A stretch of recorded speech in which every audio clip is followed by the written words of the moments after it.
Boa tarde a todos. Estamos aqui novamente para mais uma sessão dos nossos seminários aqui da pós-graduação do IGCE de Rio Claro, né, da Unesp de Rio Claro. Hoje nós temos aí o grande prazer de ter um palestrante estrangeiro, né, vindo do Instituto de Tecnologia de Karlsruhe, na Alemanha. O palestrante de hoje, né, então é o Dr. Amir-Abbas Haghighirad. He works in experimental condensed matter physics with main focus on crystal growth and physical characterization. He obtained his master's degree at the University of Groningen and obtained his PhD in Goethe University, Frankfurt am Main, Germany. In 2012, he was awarded a Royal Society Newton Research Fellowship, and until 2017, he was Senior Research Assistant in the Claro Laboratory at the University of Oxford, UK.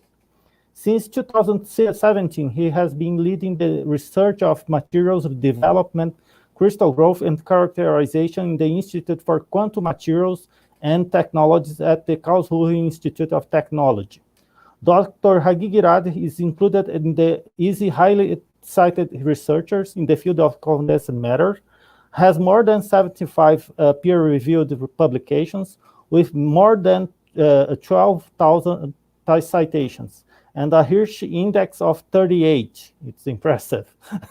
He has been appointed section editor-in-chief of the Quantum Materials section of Condensed Matter Journal. So it's a great pleasure to have you here with us, Professor Haghighirad.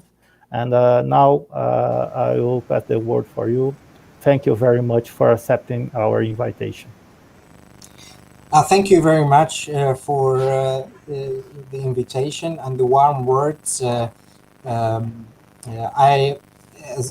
you already have introduced, my name is Amir Haghighirad, and coming from the Institute for Quantum Materials and Technologies. Today I will talk about the crystal growth of new quantum materials as the main road to the ecstatic physics. The outline of the talk will be first by a brief introduction, then I will head into the crystal growth part. We'll give you a flavor of the principles of crystal growth very shortly, and then I will head into discussion of materials, novel quantum materials that are grouped in different compounds like the superconductors, magnetic systems, and perovskite solar cells. And in the end, I will come into conclusions and outlook.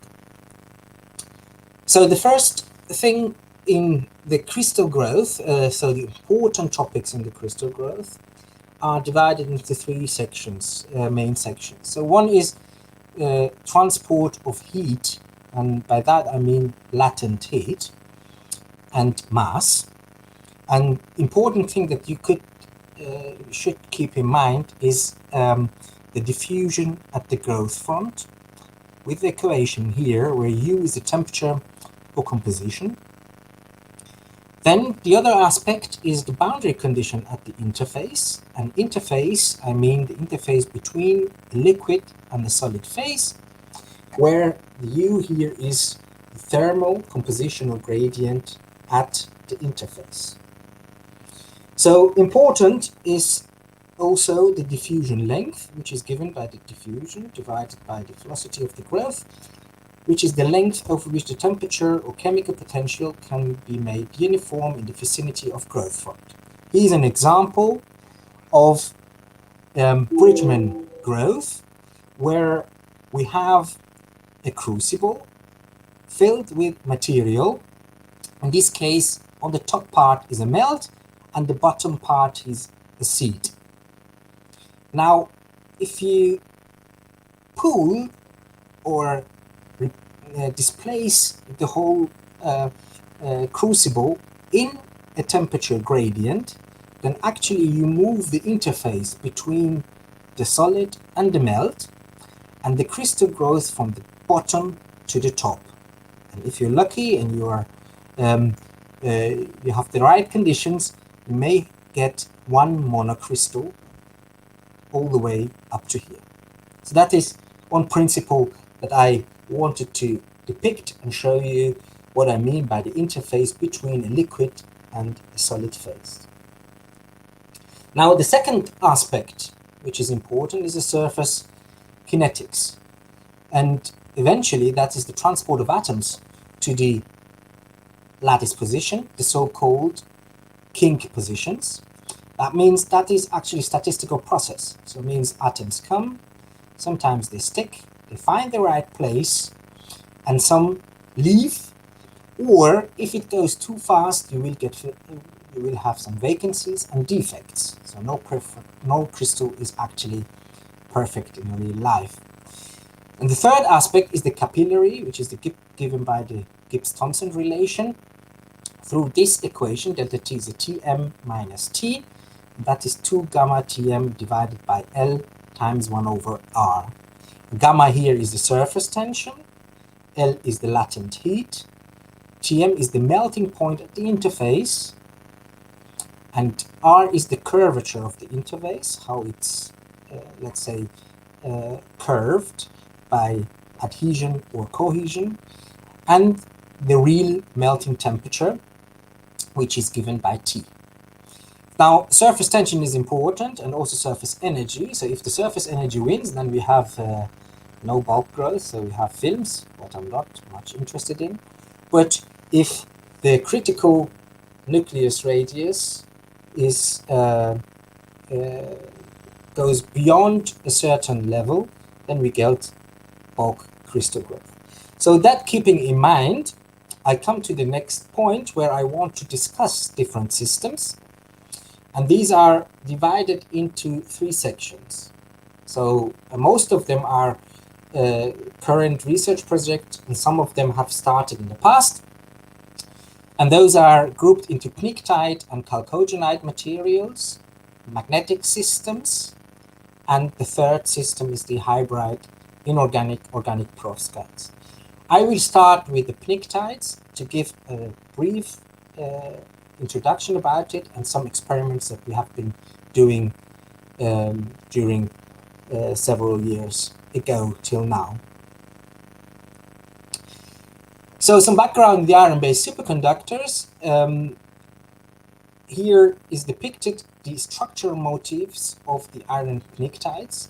As you can see, they are consisting out of iron, chalcogen or pnictogen, and sometimes they have a spacer, like here lithium iron arsenide or strontium, or they have no any spacer, like in iron selenium, which is the simplest among them all. So what is interesting about them, here is a phase diagram of these pnictides.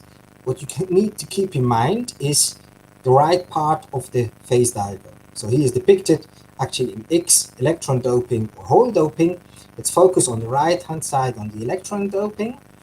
And the phase diagram looks like this, that we have here different regions with different colors. Yeah. So the orangey is where we have some some fluctuations. The red one is a pneumatic phase, and with pneumatic, so these concepts I will shortly explain. So pneumatics means, or pneumaticity means, that the system breaks the rotational symmetry but not the translational symmetry. In fact, that is actually, you can see it as a normal phase transition, but where the translational symmetry of the lattice is preserved. Now here you see that you can have pneumatic phase transition above a certain ordering, like the magnetic ordering in this case, or in the hole doped series where you have, for instance, both falling on the top of each other. So at one temperature where both happens. You also have some examples where actually there is no magnetic transition or any orbital ordering or electronic instability in the sense of that you get charge density wave or spin density wave. And that example is iron selenium, where I want to focus actually in next few minutes. So in iron selenium, actually we have started with Mariano many years ago, where we were in Frankfurt together on this system, for which both also got a prize, as well me as well as Mariano. And we started to investigate this material very thoroughly. So first I will start with the crystal growth of the system.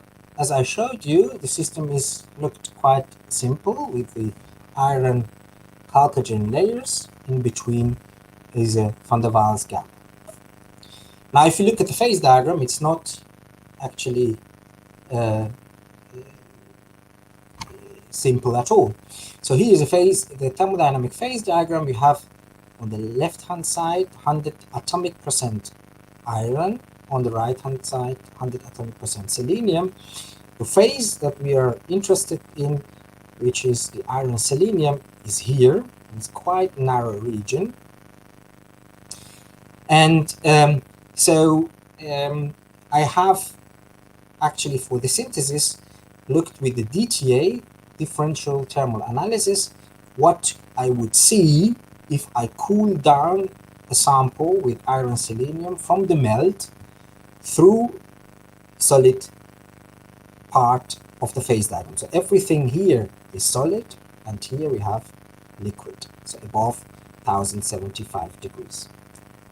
So what we see here then is, first we hit here a congruent melting line, and then we come into a eutectic line, and then once we cool it further down, we will have a broad regime here, where actually pure iron falls out together with the delta phase, which is hexagonal, and the beta iron selenium, which is the tetragonal, where we are interested.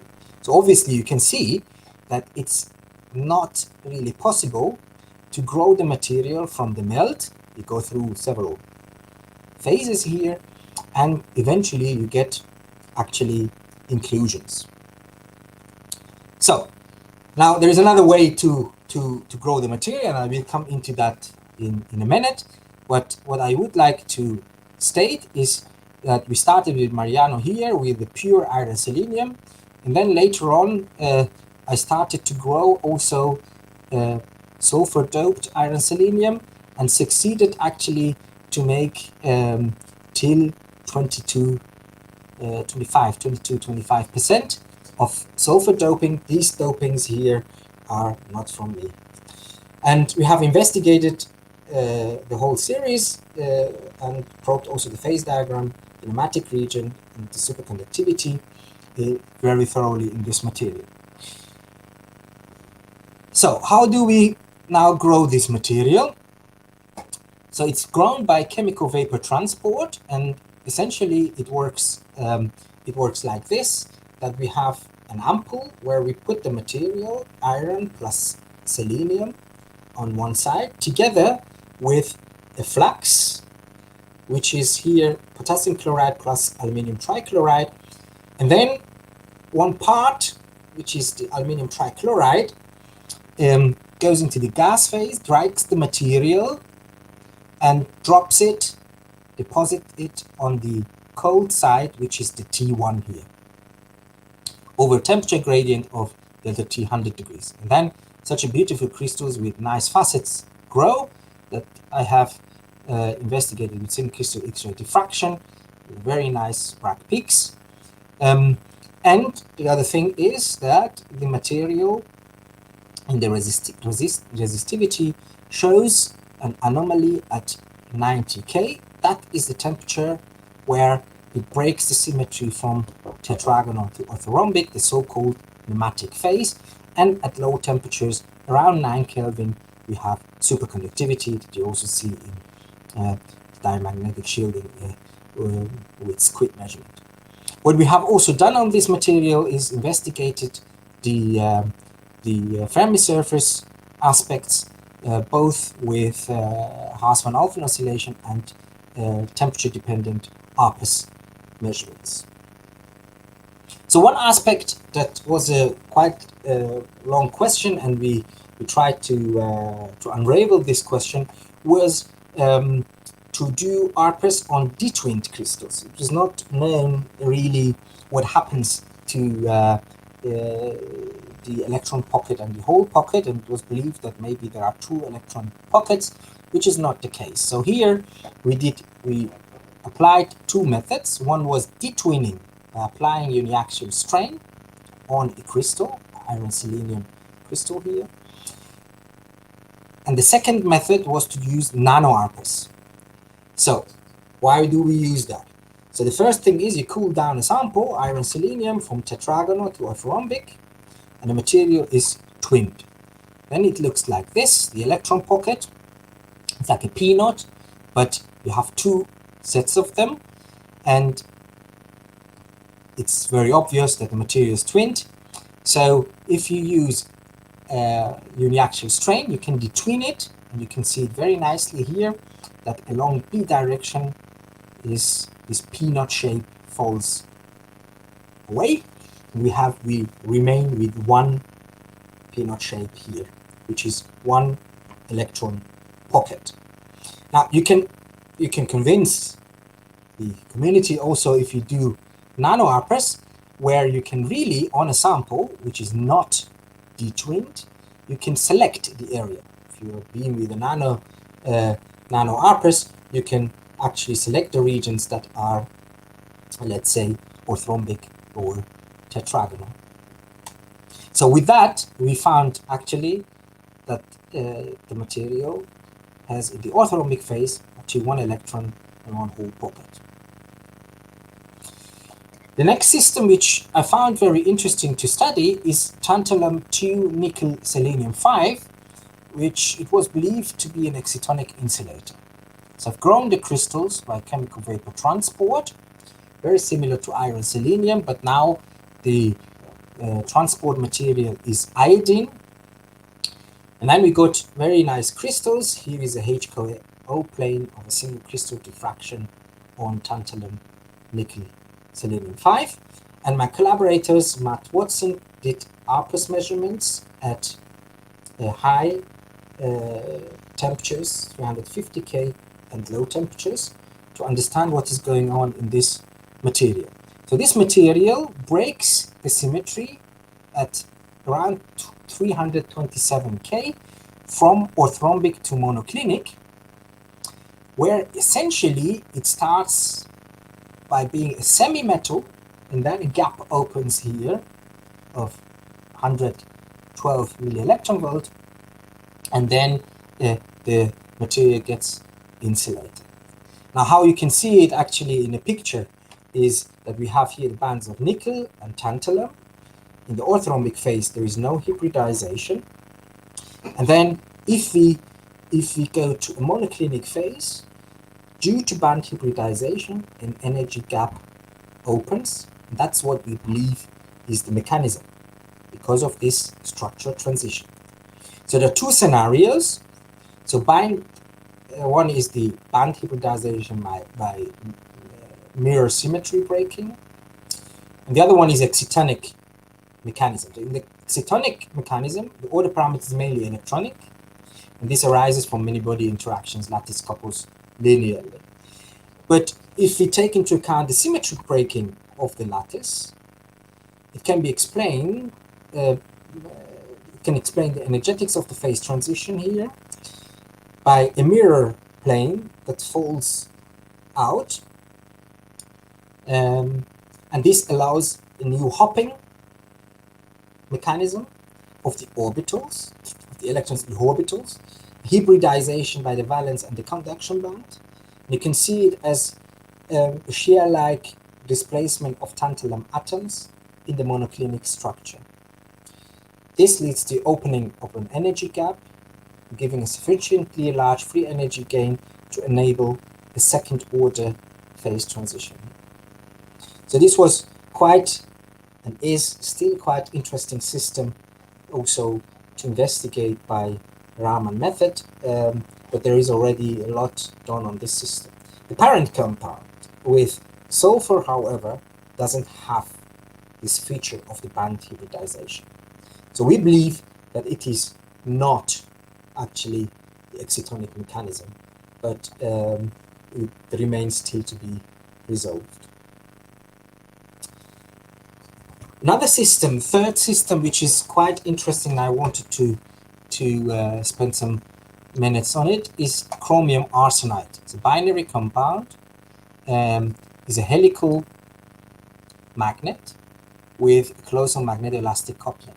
Phase diagram looks like this, that at around 270 K, once you cool the material down, it goes through a magnetic phase transition without breaking the lattice symmetry.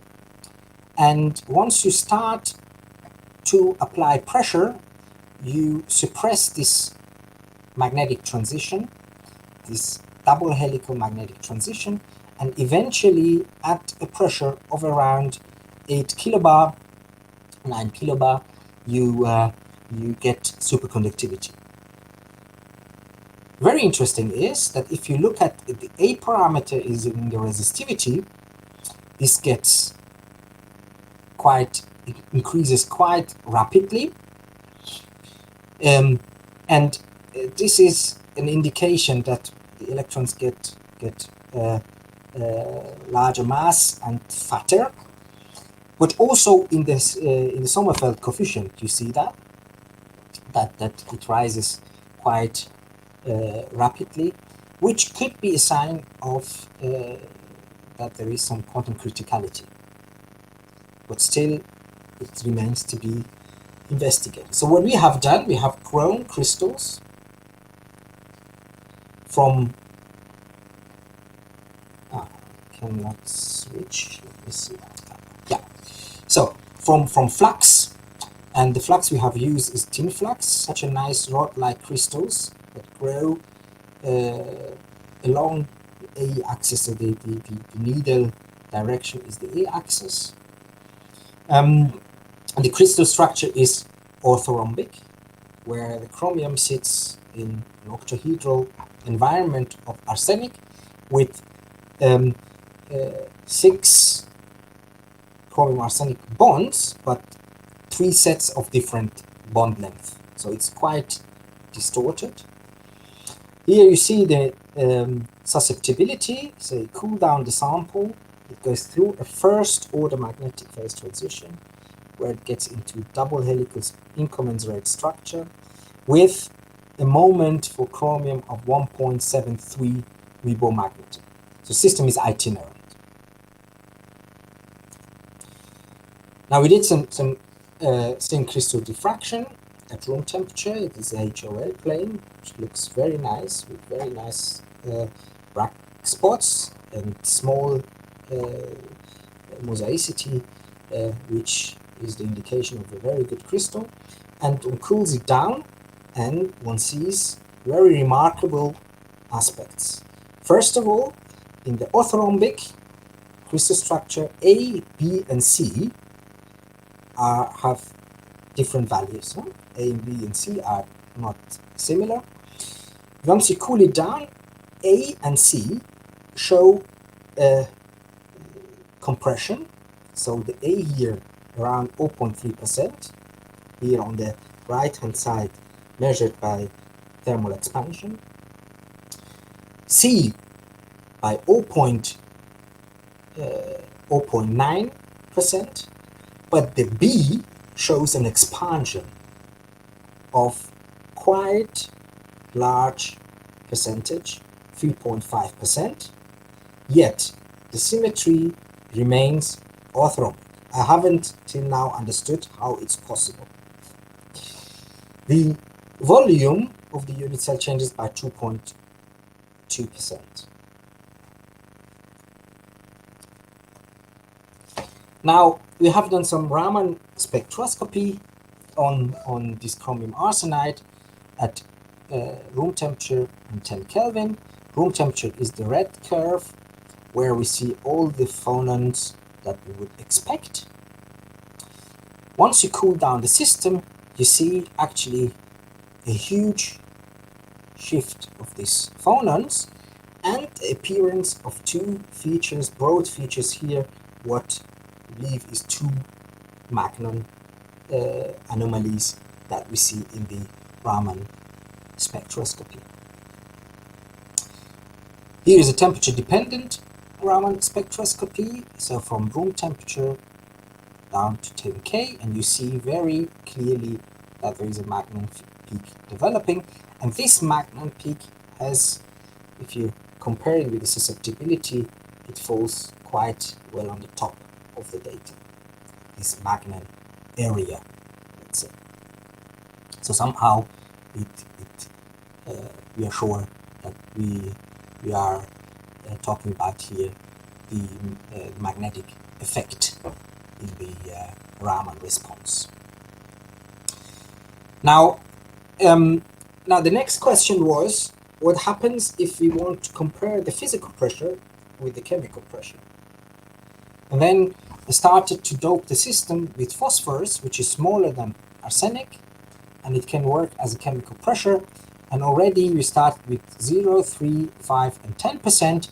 And here is a diffraction pattern with the intensity versus 2 theta. And we see that these peaks shift to higher angle, means that the lattice contracts. So we get this doping by phosphorus. And remarkably, also the B lattice parameter at room temperature versus doping decreases quite rapidly. Here in red are the crushed single crystals, and in black are the polycrystalline material, and blue is the physical pressure on the pure chromium arsenide, which shows very similar effects actually. So the aim was here to look at the effect of the chemical pressure, which is similar here in this case to physical pressure. Now, if you do then the magnetic measurements, you see also, due to this doping, that the temperature where you start decreases very rapidly from 0% doping to 1.8 at 3.3. And if you plot it together with some data from Matsuda, we see, my laser doesn't work quite well.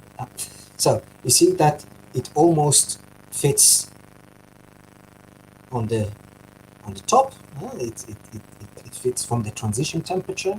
So we believe if we start to dope it further, that we maybe get this magnetic transition suppressed and eventually get into superconductivity.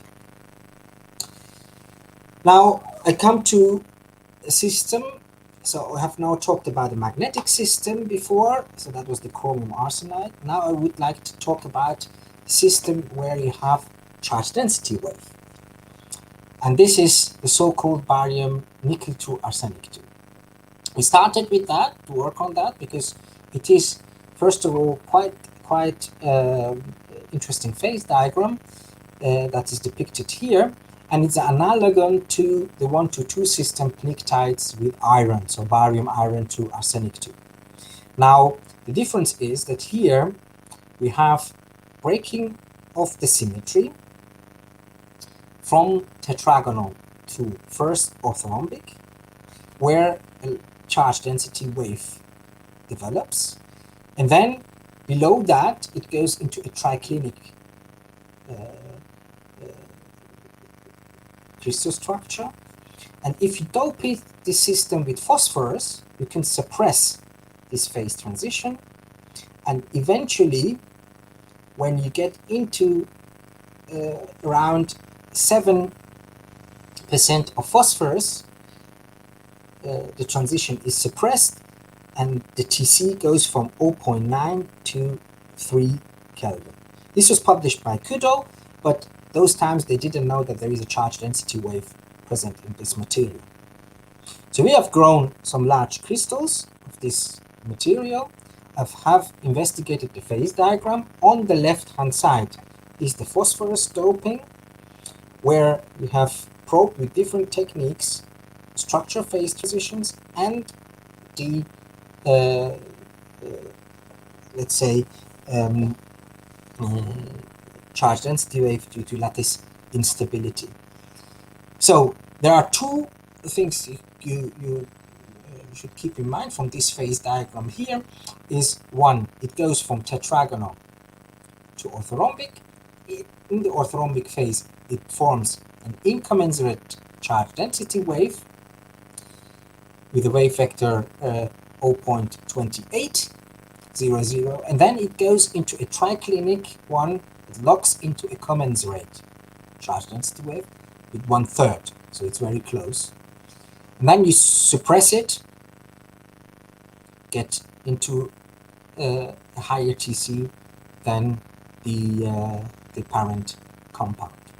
What we have also done is we have done high pressure experiments on single crystals at ESRF and DAISY in Hamburg, using a pressure cell, diamond pressure cell, with rhenium as gasket and Ribby as calibrant, with X-ray energy of 42.7 kiloelectron volt, and pressure medium was here neon, and at ESRF it was helium. What we did, we picked several crystals here and looked at pressure and temperature dependence. So we first cooled down the sample from a tetragonal phase, and we went in the triclinic and then started to increase the pressure. And once you increase the pressure, you change this commensurate charge density wave and the structure into a new one. This was not known before. So I have solved the structure here into a monoclinic C2 over C with a new set of charge density wave, which is at O half-half. If you increase the pressure, it goes into a tetragonal one with new sets of incommensurate charge density wave, and at even higher pressures, around 10 GPa and upwards, we get it into a monoclinic C2 over M.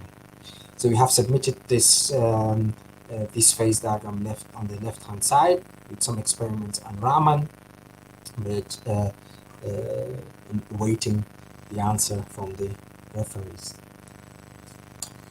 So what do we see? So if we start with the tetragonal crystal structure with a very moderate pressure, 0.29 GPa, and room temperature, it has tetragonal structure. What you can see here, all very sharp black spots in the 2KL plane, and no charge density wave. I go to higher pressure, 2.1, so we are here in the red regime. Then you get into a triclinic phase at 94 K with A, B, and C all different. Alpha, beta, and gamma is 108, 90. So the crystal, of course, you can imagine, it goes from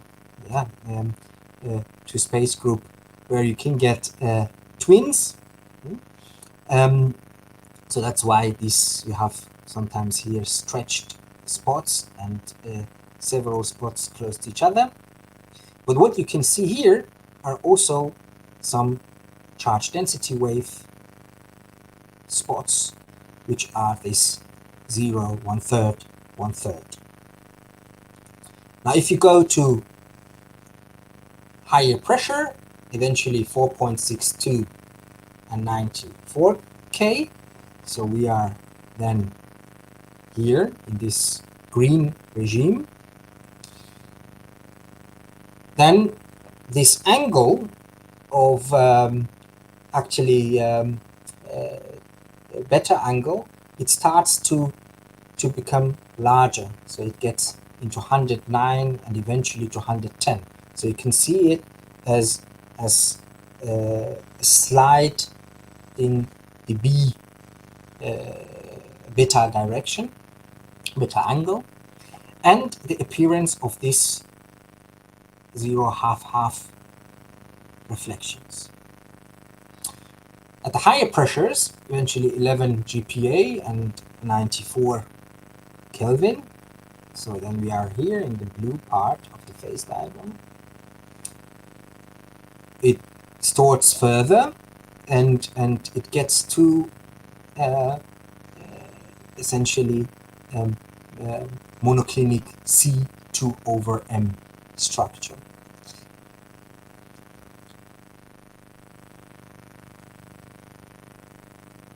Oh, sorry, that was not the right slide. Here, the C2 over M structure with no any charge density wave reflections. So while you had it here with this 0 half-half, they disappear again here in the C2 over M.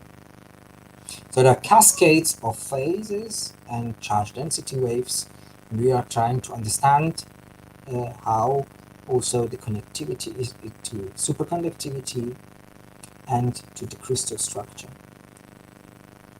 Here is actually an evolution of some of these charge density wave reflections at 140 K, at dependence of as function of pressure, and at 0.3 GPa, we see these incommensurate charge density wave reflections very clearly in the XRD. This is all in a high pressure cell. You can imagine it's not very easy to detect, and this develops further at higher pressure, stays again still in this incommensurate charge density wave, and then eventually at very high pressures we get new sets of charge density waves here, what we still cannot explain the origin and what it has to do with the structure. Okay, so this is some new aspects that come into play.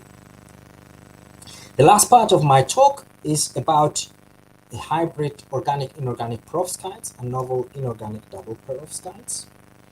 So that is a work that I have started in Oxford while I was in partly also in the group of Henry Snaith, who is the pioneer in this new inorganic perovskites. So why are these interesting? So specifically we talk about the methyl ammonium lead triiodide. Why it's interesting because it's promising for photovoltaic technology. It reaches power conversion efficiency of 20%. Here it's depicted the power conversion efficiency versus the years, and there are several records from Oxford here. The other thing is the easiness to tune the band gap of the material by doping the system essentially on every side. On the methyl ammonium side with formamidinium, on lead with tin, or on the iodine or the halogenide side with iodine, bromine, or chlorine. You can tune it over the whole visible region, so it's a good light absorber. And electrons and holes produced in this material have small effective mass, which is important. The combination is on a time scale of around 100 nanoseconds, so it's long Carrier diffusion length. So the growing of this material is also very, very nice. It can grow the material in a solution within several minutes. There was a publication on high quality bulk hybrid perovskites within minutes, but never understood the mechanism. So we're thinking that in a solution, if you normally heat the solution, get supersaturation and the crystals fall out.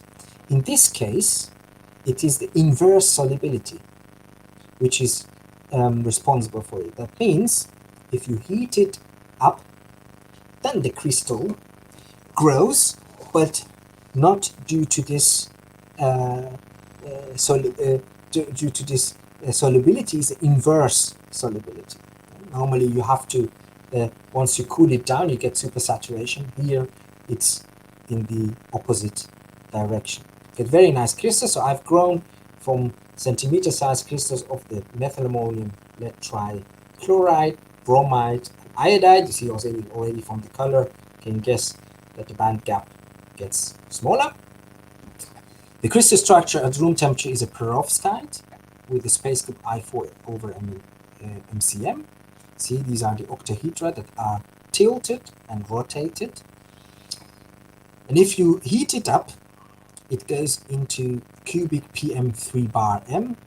There's here 3 bar is all around, which we know also as a normal Perovskite, with a band gap here of around 1.5, and here is it in the tetragonal phase, it's around 1.6 electron volt. Now you can see it like this, that this metal ammonium, these are, so it was a work that stated that maybe we have ferroelectricity in the compound, and we didn't believe it, and for that reason that actually this methyl ammonium starts to rotate. We did some NMR measurements as well, and at a certain temperature it starts, so at lower temperature starts to rotate slower till it freezes. So that means there is no any, let's say, ordering of these methyl ammonia, so you don't get this ferroelectricity that was thought for some time. Then the problem was that people said, okay, we have perovskites, but you have lead. So if it's for the applications, it's not very good. So we start to think about how to improve on that. There was not much choice. Then I found that maybe we could make double perovskites. It's very similar in the sense that you have here, instead of methyl ammonium, you have cesium. So all is inorganic cesium. In the central atom is here bismuth. Sorry, the central atom here in the octahedron is bismuth, and one octahedron is occupied with silver, and the ligands are chlorine or bromine. So here I have made a single crystal of a cesium-2 bismuth silver bromine 6, which is stable, and it doesn't have lead in it. And then we measured the absorption, UV absorption, and determined the band gap is around, let's say, 2 eV, is still quite large, but the PL lifetime is quite slow, which is a good sign. So, by the way, it was really quite nice to make as single crystals, but as a films, it's a bit more delicate to manufacture. And that's its ultimate goal, of course. We want to make solar cells. So the material, one other drawback is also that it has an indirect band gap. You see it from here. So the top of the valence band stems from the silver 4d shell and the filled bismuth 6s and 5d shells. And the hybridization of the silver D and BS states via bromine brings the top of the band to the X point. That's here. So it's a momentum transfer here. So you have an indirect band gap. For that we have also done some quite nice work, which was performed by theoretical work by Feliciano Di Giustino, Marina Philip, and George Volonakis. And then we manufacture the material instead of this cesium, bismuth, silver, bromine 6 to get a direct band gap with indium and silver. And then I went into the lab and tried to make it, and it worked. I made material, cesium, indium, silver, bromine 6. Indium here is actually 3+.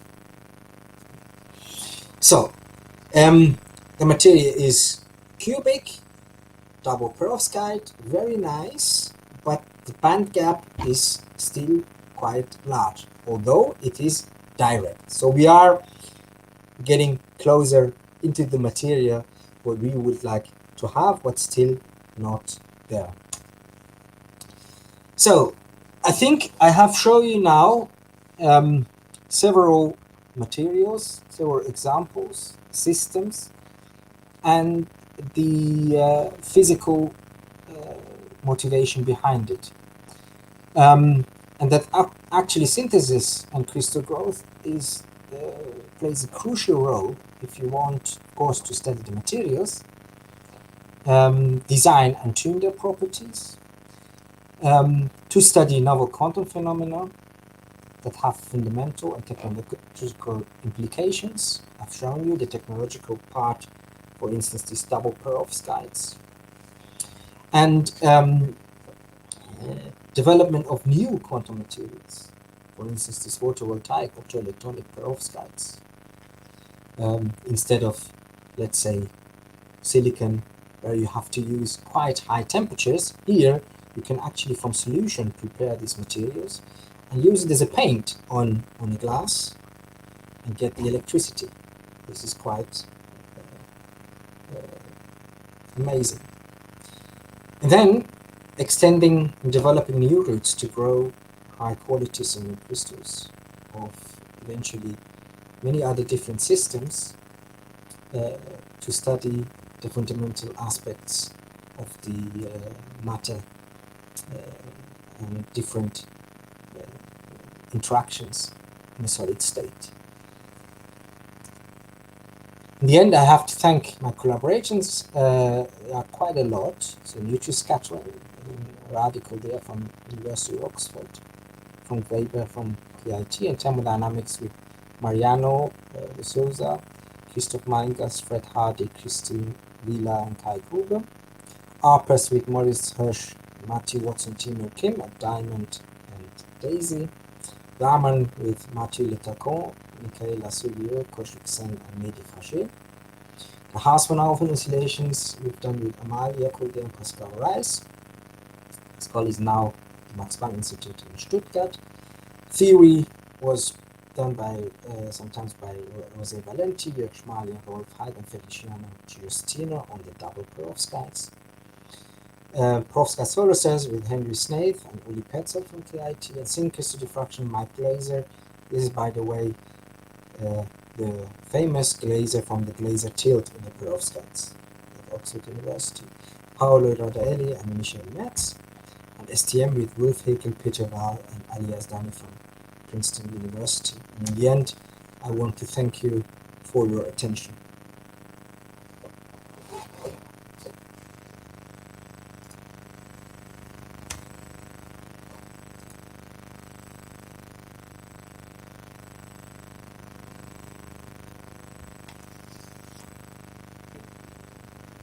Hi. So many thanks, Professor Haghighirad. It was a great pleasure to hear your talk today. It was really exciting to see so many advances on experimental physics and in the frontier of science. It was a great pleasure to watch it.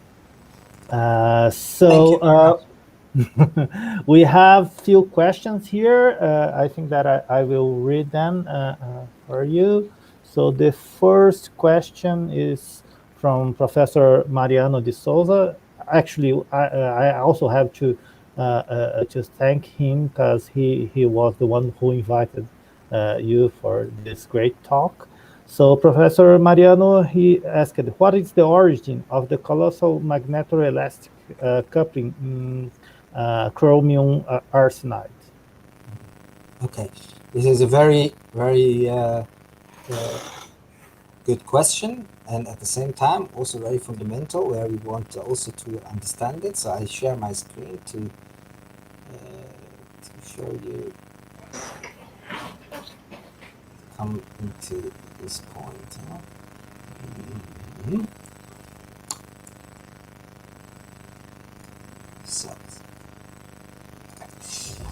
So you see my screen now, right? Not yet, but I think that Geraldo, he is going to share it. Just 1 minute.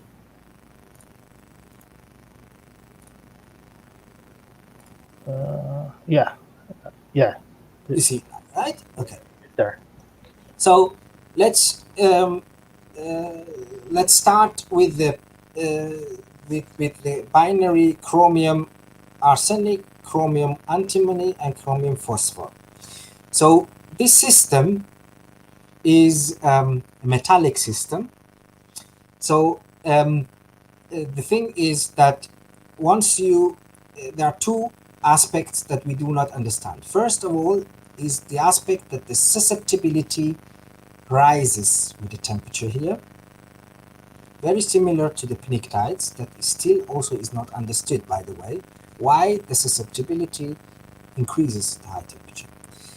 And the other thing is the aspect of the itinerant magnetism in this system. So in the chromium arsenide, it breaks, actually it makes a first order phase transition, magnetic transition, into a double helical magnet with an incommensurate wave vector.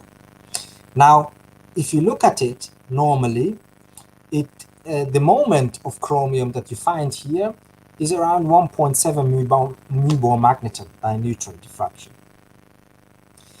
If you go to chromium antimonide, the moment of chromium is around 3 μ magneton, which is actually the local moment of full chromium 3+.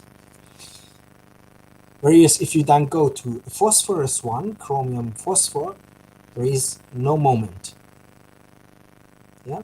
So actually, there is not a good understanding of why it has such a colossal magnetoelastic effect. And we are trying to understand it. What is the reason that you have such a huge change?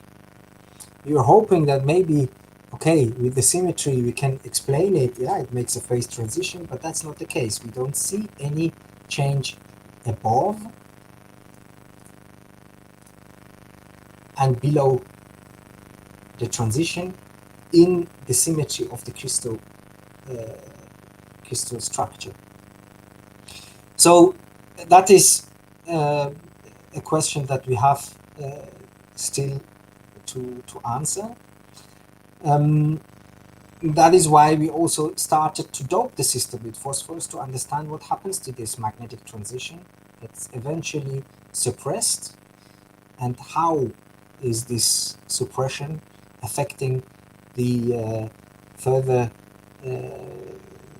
let's say, interactions at low temperatures. So the answer of the question is, actually we don't know yet why such a colossal magnetoelastic coupling is present in this compound.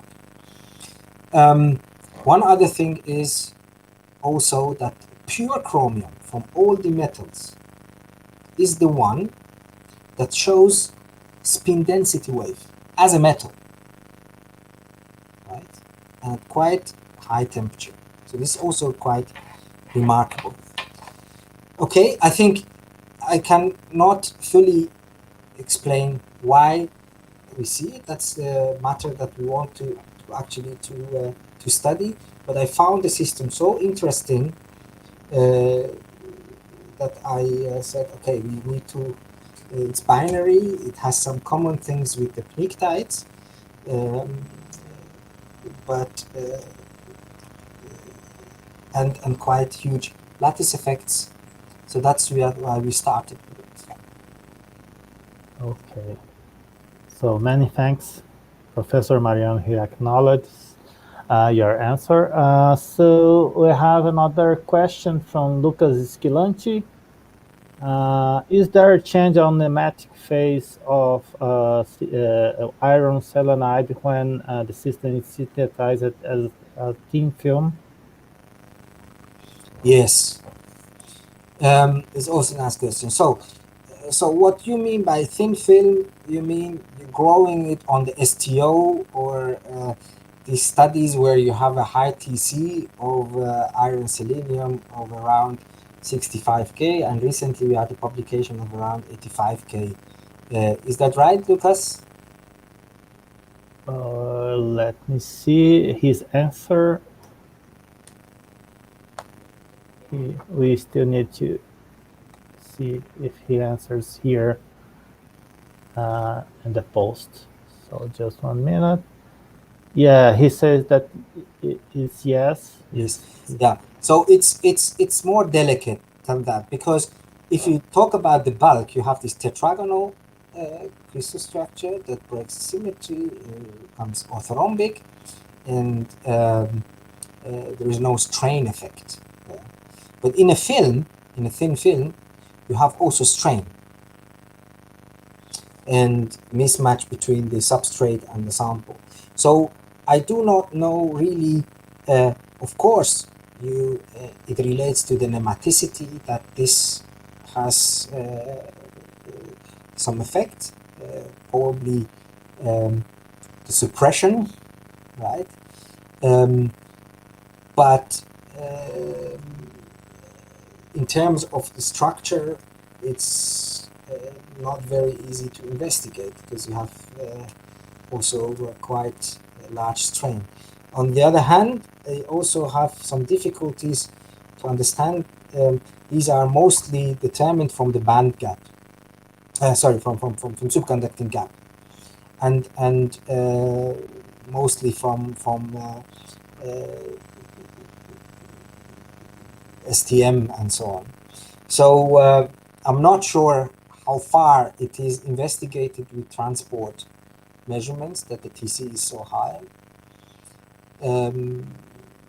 But of course, the nematic phase is quite crucial there. Yeah? As you have seen in the phase diagram, once you start to dope it with the sulfur, you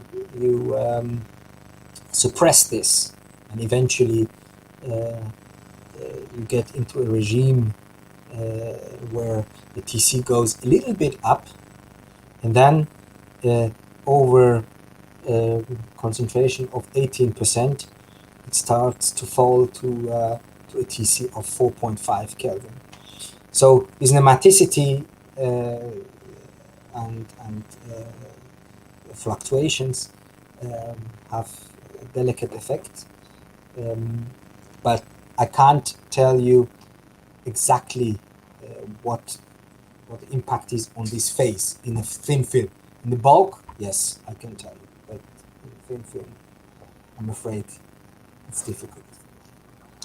Okay, thanks. There's another question from Professor Seridonio. He says he thanks the talk. Yeah, nice talk, Professor Amir-Abbas. You have briefly mentioned nematicity in semiconductors. So it's possible, for instance, to detect the breaking down of the nematicity symmetry by a STM tip?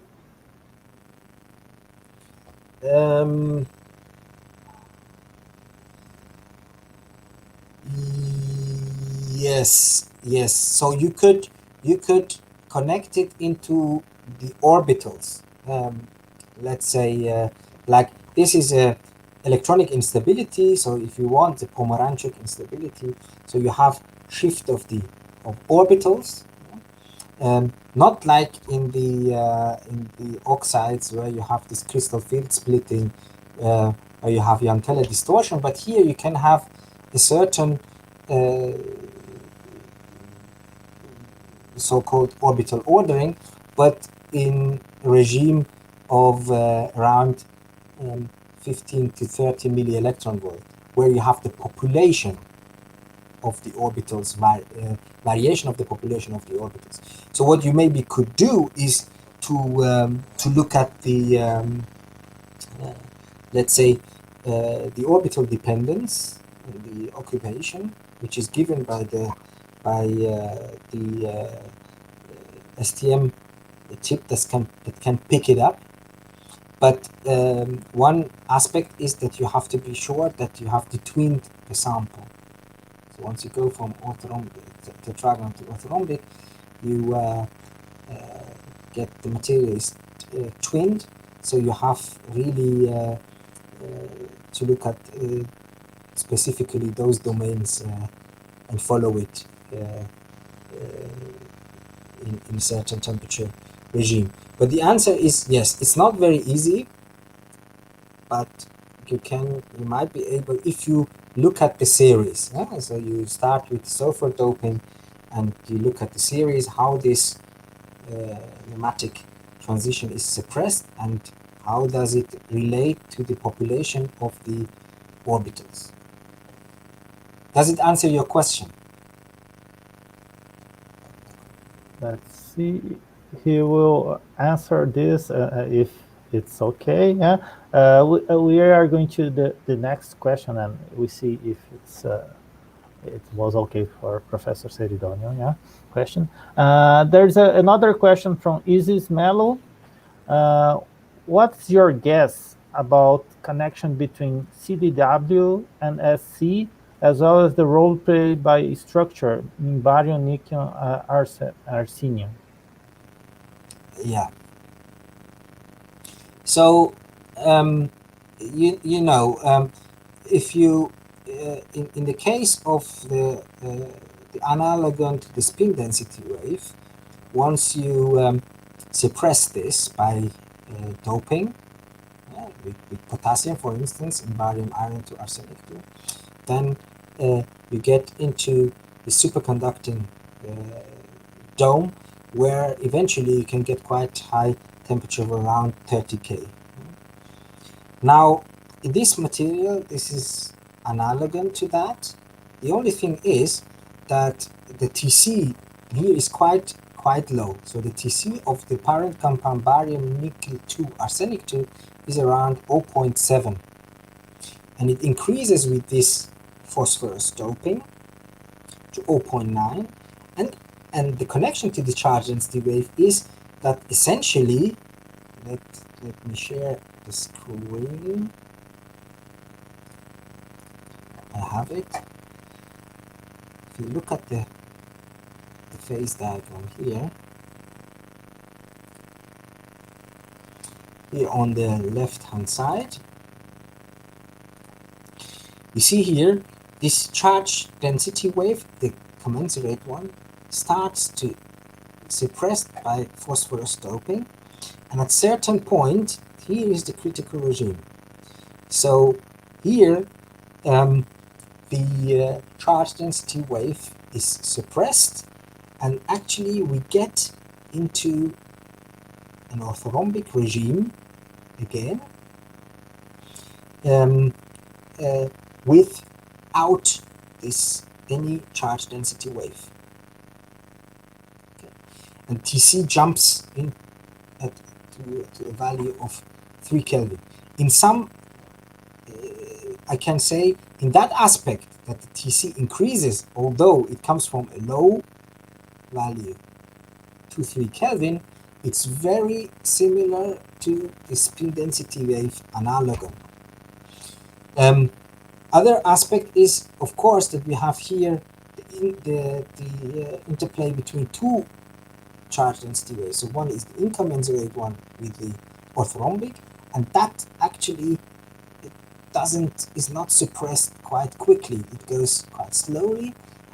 But this one, the triclinic one, it collapses. Now what we have now done is try to dope the system not on this side, but on the barium side, which is actually a more cleaner way, because that's isoelectronic. Although here you might think that arsenic and phosphor are isoelectronic, but there is some rigid band shift.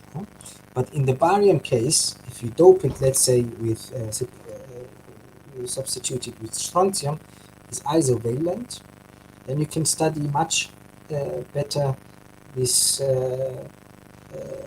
this part of the phase diagram.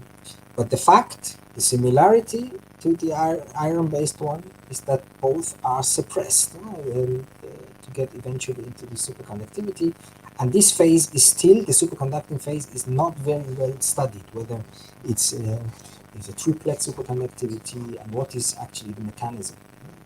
And we are trying also to understand that in our studies. Okay, many thanks, Professor. And there is a last question here, is from Kainan Pompeu. Does ferroelectricity play a role in the performance of photovoltaic devices? Well, yes, indirect. So what is ferroelectricity? So if you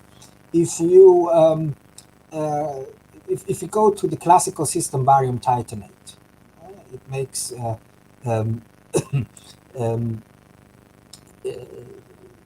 center of the charge moves, titanium from the center. It goes from I think from cubic into tetragonal, and it breaks the symmetry, so forms also ferroelectric domains. So if you see that in the methylammonium lead triiodide, if you would have ferroelectric domains, you want to look at a material where essentially you have this tetragonal phase, one domain, with a band gap of around 1.6 electron volt. So this ferroelectricity doesn't, in fact, much disturb it, but you get domain formation, right? I could not see what it could help actually in the performance of a solar cell. I mean, you will have this power conversion efficiency. The band gap is important, and it has to, for the absorption of the light, and it has to be stable. Now, stability, that I can maybe understand. Let's say if the material is sometimes is moisture sensitive, and that can cause the degradation. But ferroelectricity, I'm not sure how to see that in connection with the performance. Okay. So many thanks, Professor Amir. I think that we already had all the questions. So I want to thank you again for sharing your knowledge with us. It was a great pleasure, a great honor to meet you today, and we really enjoyed your talk today. Thank you very much. Thank you for the invitation and for all your questions and your patience. Hope to meet you at some point in Brazil in life, and wish you a nice afternoon. Also to Mariano and everyone. Okay. So thank you again, and you are always welcome to come back to Brazil. You have already been here once. To come back in Brazil in the future. So thank you very much. Have a nice weekend. So everybody have a nice weekend. We continue on next week. So, abraço. Bye, abraço. Tchau, tchau. Tchau.